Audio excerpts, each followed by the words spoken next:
Olá, turma, tudo bem? Bora lá para a nossa leitura. Mais um dia aqui com a palavra, com o Senhor, né? Vamos continuar? 2024 só começando, né? Nós estamos hoje no terceiro dia desse ano, dia 3 de janeiro, e nós vamos continuar aqui nossa leitura, né? Em nome de Jesus. Primeira semana aí de leitura para a honra e glória do Senhor. Acredito que você está comigo aqui caminhando já nesses 3 dias, né? Hoje já vai para o terceiro e nós vamos caminhar até o último dia desse ano de 2024, né? Em nome de Jesus. Vamos lá? Hoje, o dia 3, a gente vai ler Gênesis do 8 ao 11, tá bom? Continuando nossa leitura de ontem. E aí, gente, já se preparem porque amanhã, a partir do dia 4, a gente vai para o livro de Jó. E muitas pessoas perguntam, né? Por que ir para o livro de Jó já no início do ano?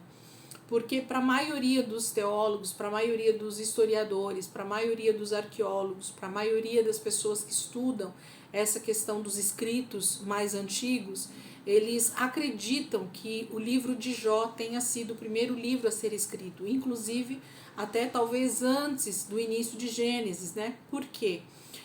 Porque quem escreve esses livros muito provavelmente é Moisés, inclusive a história de Jó. Para alguns estudiosos eles dizem que foi Moisés também, tá bom? Então Jó é contemporâneo à época de Abraão, né? Eles eram da mesma época, em regiões diferentes, mas da mesma época. Então a gente tem esses escritos bem antigos, essa história, né, caminhando de pai para filho, da história de Jó. Então por isso que eles acreditam que o livro de Jó seja o primeiro livro que foi escrito na antiguidade pelos estudiosos, encontraram, né, datas aí que eles acreditam que esteja mais próximo a isso. Por isso que a gente já lê o livro de Jó. Então se segura aí que amanhã a gente já começa o livro de Jó, para já iniciar o ano ouvindo essas palavras, meditando naquilo que Jó deixou escrito para nós como exemplo de vida e de perseverança no Senhor. Vamos ler então hoje Gênesis do 8 ao 11. Diz assim: Então Deus lembrou-se de Noé e de todos os animais selvagens e rebanhos domésticos que estavam com ele na arca, e enviou um vento sobre a terra, e as águas começaram a baixar. As fontes das profundezas e as comportas do céu se fecharam, e a chuva parou. As águas foram baixando pouco a pouco sobre a terra. Ao fim de 150 dias, as águas tinham diminuído, e no 17º dia do 7º mês, a arca pousou nas montanhas de Ararat. As águas continuaram a baixar até o 10º mês, e no primeiro dia do 10º mês, apareceram os topos das montanhas. Passados 40 dias, Noé abriu a janela que fizera na arca, esperando que a arca já tivesse aparecido. Esperando que a terra já tivesse aparecido. Noé soltou um corvo, mas este ficou dando voltas. Depois soltou uma pomba para ver se as águas tinham diminuído na superfície da terra. Mas a pomba não encontrou lugar onde pousar os pés, porque as águas ainda cobriam toda a superfície da terra. E por isso voltou para a arca, a Noé. Ele estendeu a mão para fora, apanhou a pomba e a trouxe de volta para dentro da arca. Noé esperou mais 7 dias e soltou novamente a pomba. Quando voltou, ao entardecer, a pomba trouxe em seu bico uma folha nova de oliveira. Noé então ficou sabendo que as águas tinham diminuído sobre a terra. Esperou ainda outros 7 dias e de novo soltou a pomba, mas dessa vez ela não voltou. No primeiro dia do primeiro mês do ano 601 da vida de Noé, secaram-se as águas na terra. Noé então removeu o teto da arca e viu que a superfície da terra estava seca. No 27º dia do segundo mês, a terra estava completamente seca. Então Deus disse a Noé: saia da arca, você e sua mulher, seus filhos e as mulheres deles. Faça que saiam também todos os animais que estão com você, as aves, os grandes animais e os pequenos que se movem rente ao chão. Faça-os sair para que se espalhem pela terra, sejam férteis e se multipliquem. Então Noé saiu da arca com sua mulher e seus filhos, e as mulheres deles, e com todos os grandes animais e os pequenos que se movem rente ao chão, e todas as aves. Tudo o que se move sobre a terra saiu da arca, uma espécie após a outra. Depois, Noé construiu um altar dedicado ao Senhor, e tomando alguns animais e aves puros, ofereceu-os como holocausto, queimando-os sobre o altar. O Senhor sentiu o aroma agradável e disse a si mesmo: Nunca mais amaldiçoarei a terra por causa do homem, pois o seu coração é inteiramente inclinado para o mal desde a infância. E nunca mais destruirei todos os seres vivos como fiz desta vez. Enquanto durar a terra, plantio e colheita, frio e calor, verão e inverno, dia e noite, jamais cessarão. Que tremendo, né? Esse texto com o fim do dilúvio, com Deus liberando, né, Noé para sair da arca com todos os animais. E como eu havia dito ontem para vocês, a gente acredita que o dilúvio durou só 40 dias. E depois dos 40 dias tudo voltou ao normal e Noé já saiu da arca e já foi viver a sua vida. E não, esse texto do capítulo 8, ele mostra claramente para nós que todo o período, desde o início do dilúvio, né, de Noé entrar na arca até o dia que ele saiu da arca, se você faz essa contagem, eu já fiz algumas vezes, dá praticamente um ano de período, né? Porque Noé entra na arca, ele tinha acabado de fazer aí o seu aniversário no ano anterior, né? No ano 600 da idade de Noé. E ele sai, ele tinha completado 601 anos, né, de vida quando ele sai da arca. Então ele praticamente passou um ano dentro daquela arca com os animais, com a sua família, esperando, aguardando o tempo de tudo aquilo voltar ao normal, as águas baixarem e eles poderem então sair da arca com os animais. Então, se você nunca tinha prestado atenção nesse detalhe, se atente a isso, leia um pouquinho mais o texto que você vai ver. Capítulo 9. Deus abençoou Noé e seus filhos, dizendo-lhes: Sejam férteis, multipliquem-se e encham a terra. Todos os animais da terra tremerão de medo tremerão de medo diante de vocês. Os animais selvagens, as aves do céu, as criaturas que se movem rente ao chão e os peixes do mar. Eles estão entregues em suas mãos. Tudo que vive e se move servirá de alimento para vocês. Assim como dei a vocês os vegetais, agora dou todas as coisas. Mas não comam carne com sangue, que é vida. A todo aquele que derramar sangue, tanto homem como animal, pedirei contas. A cada um pedirei contas da vida do seu próximo. Quem derramar sangue do homem, pelo homem seu sangue será derramado. Porque a imagem de Deus foi o homem criado.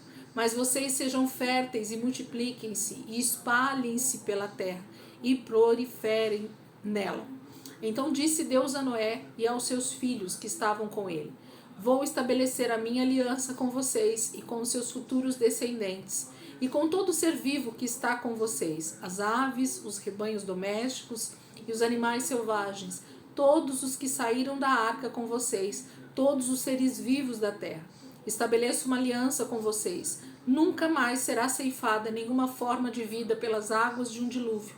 Nunca mais haverá dilúvio para destruir a terra. E Deus prosseguiu: Este é o sinal da aliança que eu estou fazendo entre mim e vocês e com todos os seres vivos que estão com vocês, para todas as gerações futuras. O meu arco que coloquei nas nuvens será o sinal da minha aliança com a terra. Quando eu trouxer nuvens sobre a terra e nelas aparecer o arco-íris, então me lembrarei da minha aliança com vocês e com os seres vivos de todas as espécies. Nunca mais as águas se tornarão um dilúvio para destruir toda forma de vida.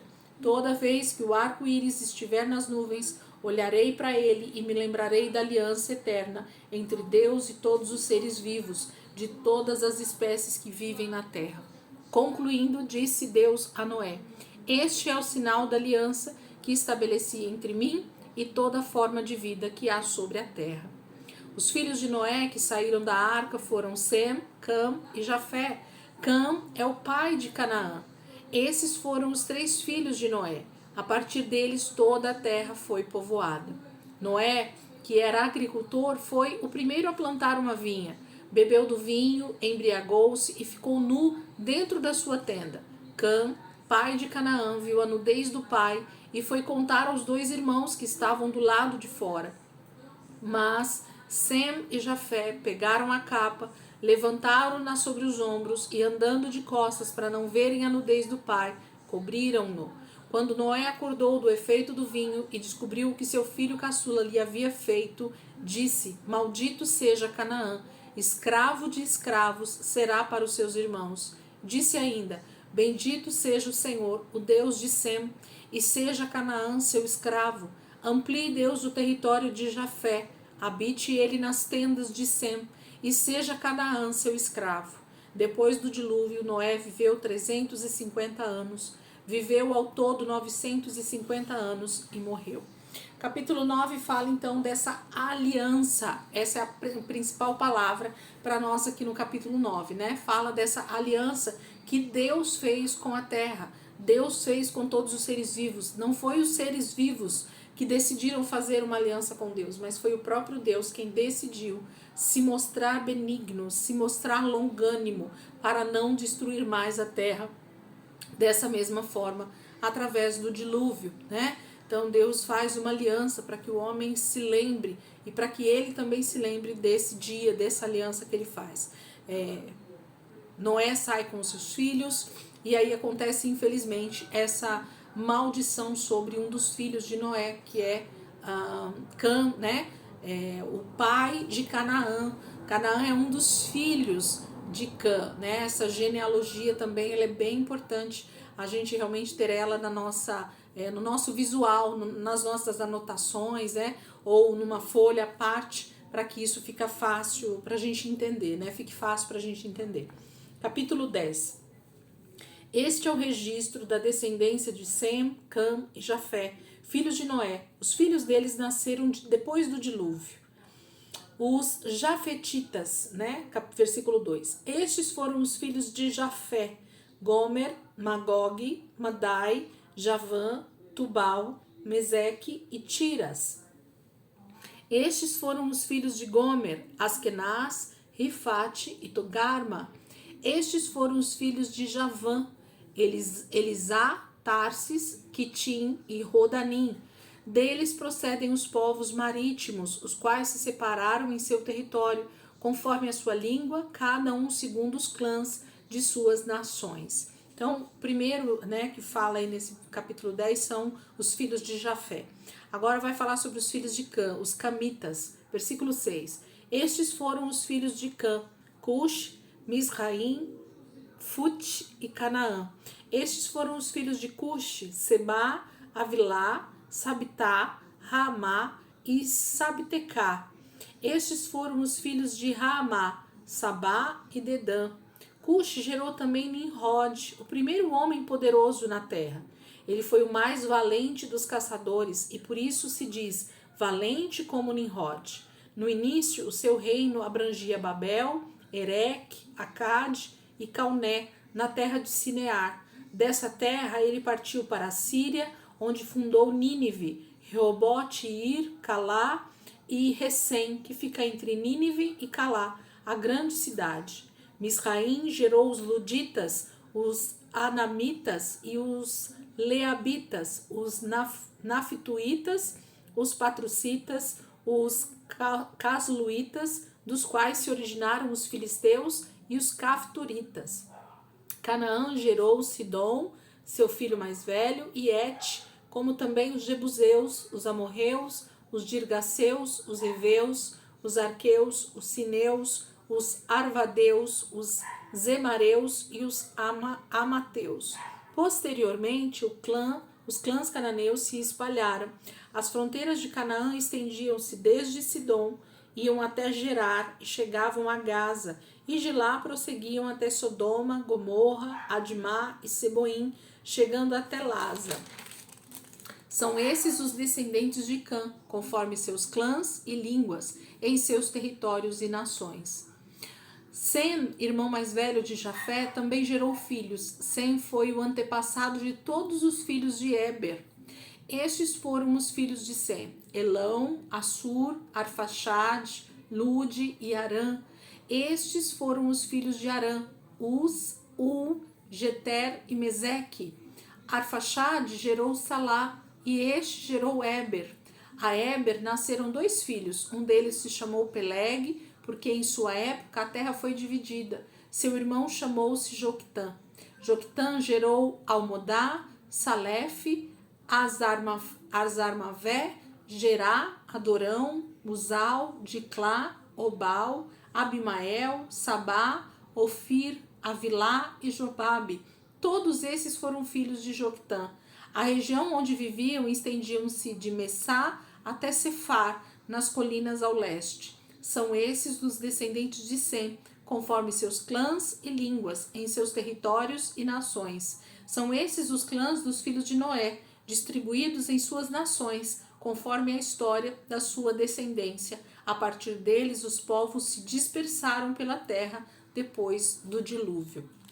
Então, capítulo 10, a gente tem também uma sequência aí de genealogia, que eu realmente vejo isso com a maior importância que a gente precisa ter nesse momento da leitura. Começar o ano já entendendo que toda a Bíblia, todo o texto bíblico, né, toda a história da redenção, toda a história que Deus desejou contar para nós aqui na Bíblia, tem a ver com esses povos, com essas nações que nasceram a partir de Noé e dos seus 3 filhos, porque anterior a Noé, a partir desse dia aqui do dilúvio, todo o restante da terra foi destruído, foi morto pelo dilúvio. Somente Noé, os seus filhos e as suas esposas é que sobreviveram. Então, toda a terra, grava isso, nasceu a partir de Sem, Cã e Jafé.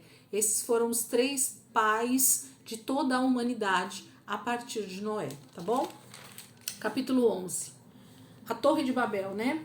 No mundo todo havia apenas uma língua, um só modo de falar. Saindo os homens do Oriente, encontraram uma planície em Sinear e ali se fixaram. Disseram uns aos outros: vamos fazer tijolos e queimá-los bem. Usavam tijolos em lugar de pedras e piche em vez de argamassa. Depois disseram: vamos construir uma cidade com uma torre que alcance os céus. Assim nosso nome será famoso e não seremos espalhados pela face da terra. O Senhor desceu para ver a cidade e a torre que os homens estavam construindo. E disse o Senhor: eles são um só povo e falam uma só língua. E começaram a construir isso. Em breve nada poderá impedir o que planejam fazer. Venham, desçamos e confundamos a língua que falam, para que não entendam mais uns aos outros. Assim o Senhor os dispersou dali por toda a terra e pararam de construir a cidade. Por isso foi chamada Babel, porque ali o Senhor confundiu a língua de todo mundo. Dali o Senhor os espalhou por toda a terra. Este é o registro da descendência de Sem.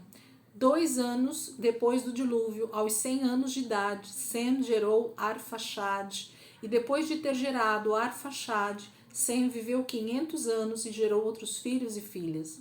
Aos 35 anos, Arfaxade gerou Salá. Depois que gerou Salá, Arfaxade viveu 403 anos e gerou outros filhos e filhas.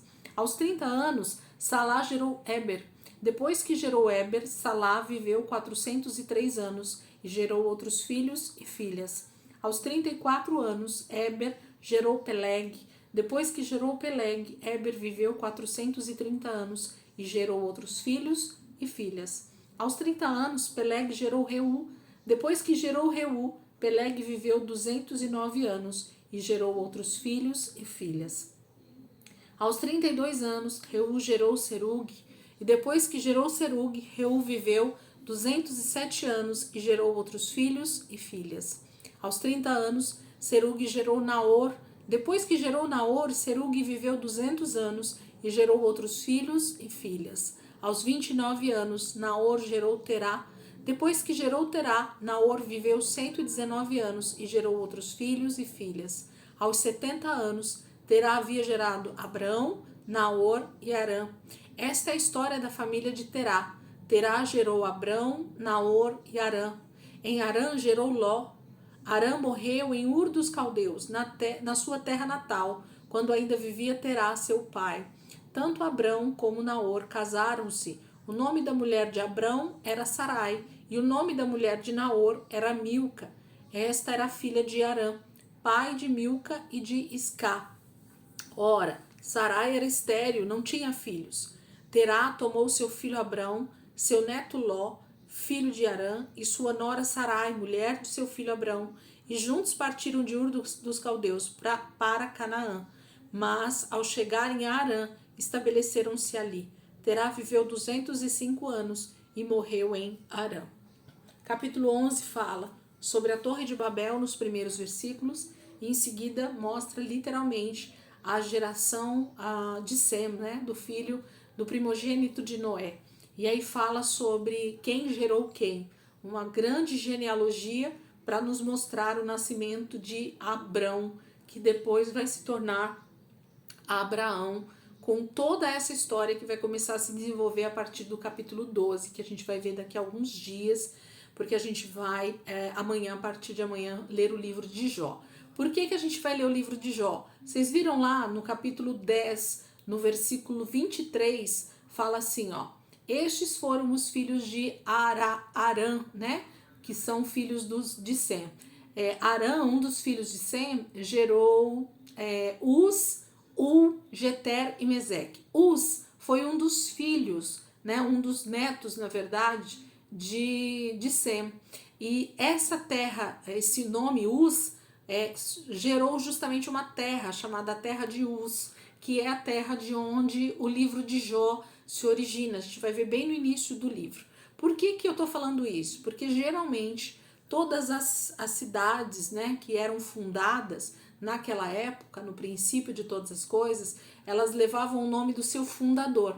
Então cada um dos filhos de Noé, dos seus netos, quando eles iam para alguma região da terra e eles se estabeleciam ali, eles então fundavam uma cidade, né? Primeiro, geralmente uma aldeia, né? Pequena, e aquilo ia crescendo e se tornava então uma cidade, que a gente fala hoje de cidade, um vilarejo, né? Uma cidade. E essas cidades geralmente levavam o nome do seu fundador.